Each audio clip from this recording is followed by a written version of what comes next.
justamente num culto que Marcelo sentiu o desejo de tirar vidas florescer dentro de si.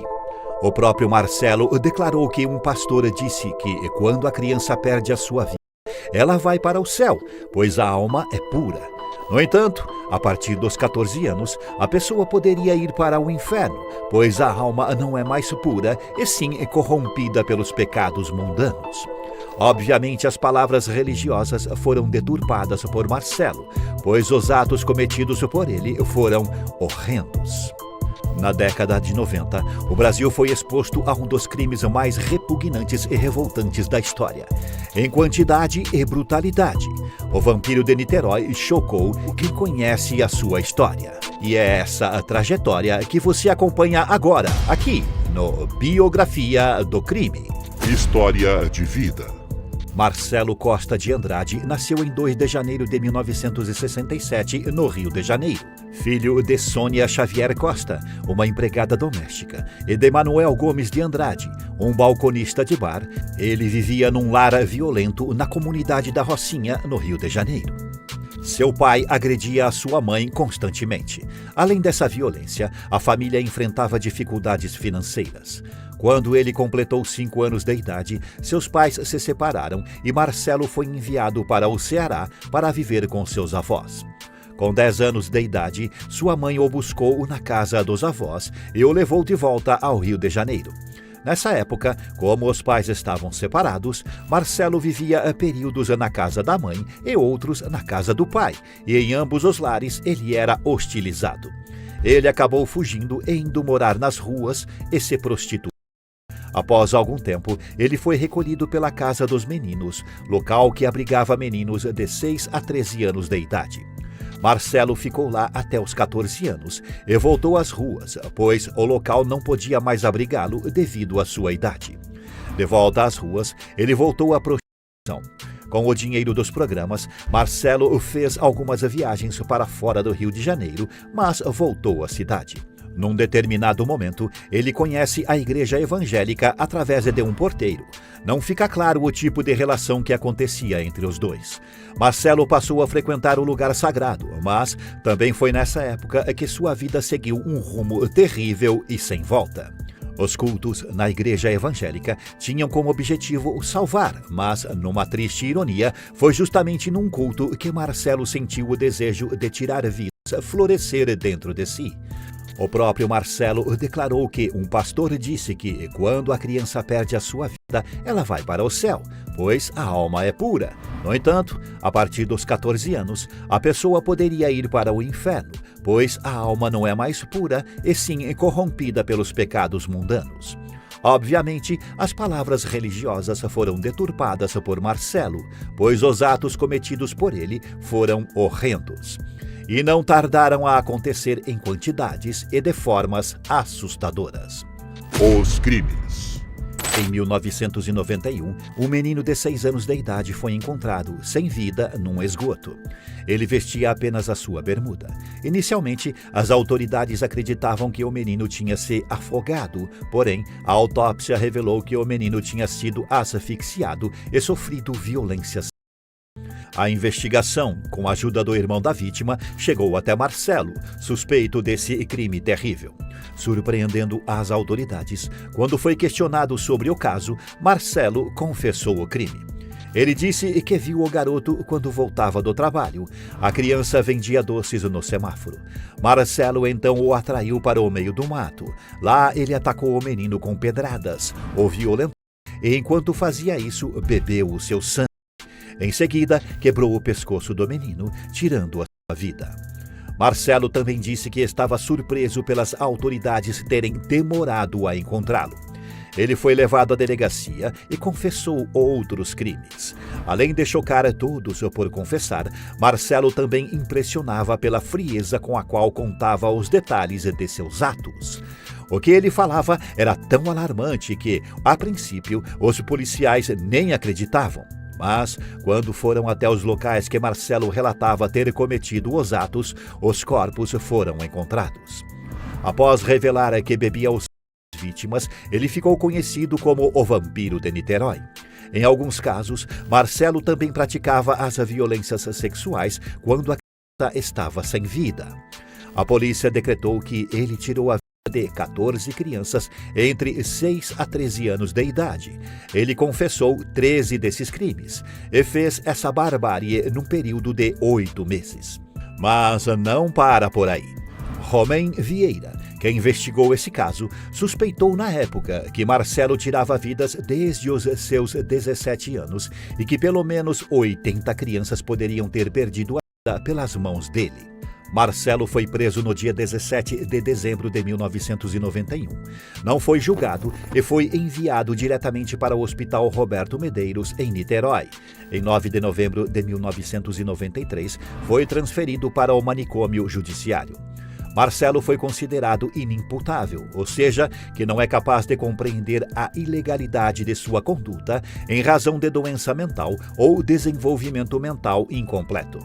Essa história chocou o país. A forma com que Marcelo admitia ter cometido esses atos, a brutalidade empregada nesses crimes contra crianças, tudo isso é de revirar o estômago.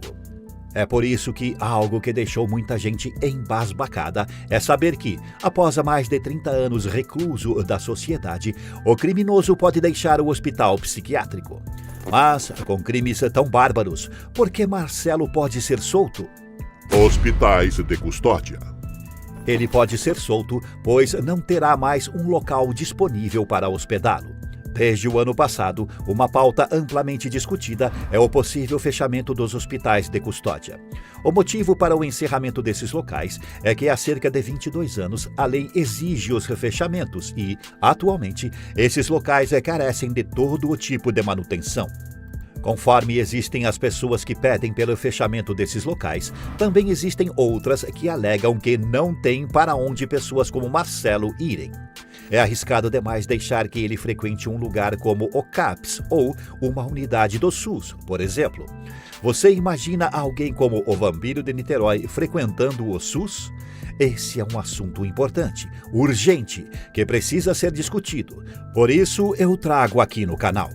E se você está acompanhando o vídeo até aqui e entende o trabalho que dá para produzir esse conteúdo, eu peço que ajude com um valeu demais, para eu continuar trazendo esse conteúdo relevante e pouco falado. Obrigado.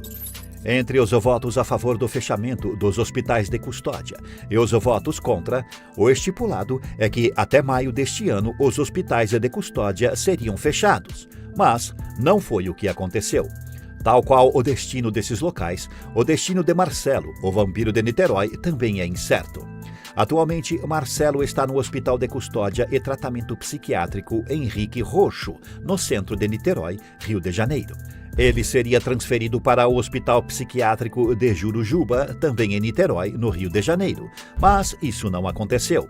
A mudança na decisão aconteceu porque Jurujuba não tem estrutura para admitir alguém como Marcelo.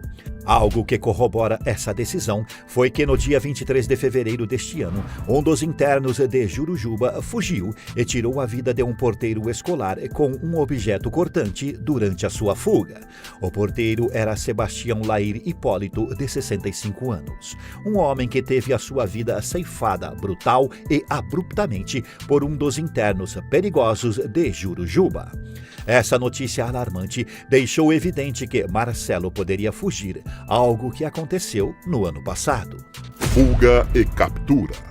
Apesar de ter se entregado sem resistência na primeira vez em que foi capturado, Marcelo não se conformou com a sua prisão, tanto é que ele tentou fugir no passado. No dia 24 de janeiro de 1997, ele fugiu durante o banho de sol que tomava no Hospital Psiquiátrico Heitor Carrilho, se aproveitando da distração de um segurança do local. Nessa época, ele já era considerado um prisioneiro de alta periculosidade. Durante os dias em que ele ficou solto, a polícia se movimentou para localizá-lo o mais rápido possível, pois sabia que ele poderia tirar mais vidas. Em 5 de fevereiro do mesmo ano, ele foi localizado e preso no Ceará. À extinta Rede Manchete, Marcelo disse: Fugi pelo portão, que estava aberto. Ele afirmou que foi do Rio de Janeiro para o Ceará de carona. Afirmou que tirou a vida de 13 crianças e se disse arrependido. Ele perambulava por uma região próxima à casa de seu pai e declarou: Da casa de meu pai, eu estava pretendendo ir para a Terra Santa, Israel, porque lá eu estaria seguro. Após essa captura, não houve mais divulgações de fuga de Marcelo. Mas como ele está vivendo recluso da sociedade? Vida reclusa e cartas secretas. Atualmente com 57 anos, Marcelo trabalha na faxina limpando o chão nas horas vagas. Foi divulgado que ele também escreve cartas. Ele enviou cartas para a psicóloga Solange Diniz de Carvalho. Ela estudava psicologia quando soube do caso de Marcelo, que aconteceu próximo à cidade em que ela morava. Interessada, ela foi até o hospital, cumprimentou ele com um aperto de mão e bastou isso para ele se apaixonar por ela. Na primeira carta, ele recomenda a ela uma estação de rádio da Igreja Pentecostal Deus é Amor. Ele declarava que ela seria abençoada se ouvir a estação e pede que ela escreva uma carta em resposta a ele. Ela não respondeu à carta e também não comunicou aos responsáveis do hospital o que tinha acontecido. Quando os dois se viram novamente, Marcelo questionou por que ela não respondeu à carta e ela respondeu que não podia. Mesmo assim, ele escreveu uma segunda vez para a psicóloga. Na segunda carta, ele expressa o seu desejo amoroso pela psiquiatra e revela que a levaria para um restaurante, se pudesse. Atualmente. Você agora deve estar imaginando, onde Marcelo está agora? A notícia mais recente, divulgada em maio deste ano, afirma que, no prazo de 1 ano, os hospitais psiquiátricos devem ser fechados, mas é necessário esperar para saber se isso vai acontecer mesmo. Enquanto Marcelo segue na instituição, a única pessoa que o visitava na cadeia era a sua mãe. Após a partida da mulher, Marcelo não recebe mais visitas. Quanto aos familiares dele, existe um irmão que se recusa a ter qualquer contato com Marcelo. Apesar de ter confessado os atos contra 14 crianças, existe uma suspeita de que Marcelo praticou mais crimes fora do Rio de Janeiro. Mas, e você? Já conhecia a história do vampiro de Niterói? Contudo, o que foi apresentado aqui, você acredita que a precariedade desses hospitais justificam a retirada desses internos para unidades do CAPS e SUS? Quais outros casos você gostaria de ver aqui no Biografia do Crime? Deixe a sua sugestão nos comentários. Não se esqueça de deixar o like e se inscrever no canal. Obrigado por assistir até aqui e até a próxima.